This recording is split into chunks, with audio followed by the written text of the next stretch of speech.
खुलुमबाय गिबियावनो दैमारि बर' निउज चेनेलनिफ्राय नोंथांमोनखौ आंनि गोसो गोरबोजों बयखौबो बरायग्रोनानै लानाय जाबाय।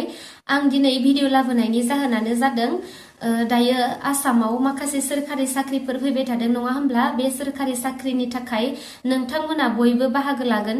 बेनिखायनो आङो बे भिडिअनि गेजेरजों माखासे नोंथांमोननो एसेबाबो हेल्प जानाय खोथा फोसावनो सानदों। आङो आंनि दैमारि बर' निउज चेनेलाव आङो मोनसे डेसक्रिपसन होदों। बे डेसक्रिपसनाव WhatsApp ग्रुप खुलिदों। बे WhatsApp ग्रुपाव नोंथांमोना थांनानै जइन जाहैनो हागोन। बे WhatsApp ग्रुपावहाय नोंथांमोना आसाम पुलिस, आसाम कामान्डु, SI आरो आसामनि माखासे फैबाय थानाय आसाम डाइरेक्ट रिक्रुटमेन्ट आनजादनि थाखाय 3rd ग्रेड 4th ग्रेड आनजादा जानो थांगासिनो नङा होमबा?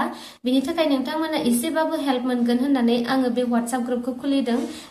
आंनि बे WhatsApp ग्रुपावहाय नोंथांमोना माखासे गोनांथार जेरै current affairs, general knowledge, maths, रिजनिं, कडिं आरो डिकडिं, इंलिश बायदिफोरनि सोंनाय फिन्नायफोरखौ मोनबाय थानो हासिगोन। दिनै बेलासिनि 4 बाजिनिफ्रायनो आं बर' रावावनो नोंथांमोननो माखासे सोंनाय फिन्नायफोरखौ फ्रियावनो सेन्ड खालामबाय थासिगोन। बेनिखायनो नोंथांमोना आंनि बे WhatsApp ग्रुपाव थांनानै गोसो दङब्ला जइन जानानै लानो हागोन। लोगोसे आं नोंथांमोननिसिम आंनि गोसो गोरबोजों गुरैयै खावलायहरनाय, जाय नोंथांमोना आंनि भिडिअआव रादाब फोसावनायखौ नायबाय थायो अब्लाबो साबस्क्राइब खालामनानै लायाखै, अन्नानै नोंथांमोना सापर्ट खालामलायनानै बयबो साबस्क्राइब खालामनानै होदो, जाहाथे आङो भिडिअ हगारोब्लानो नोंथांमोना गिबिसिनै नुग्रोनाय बायदि।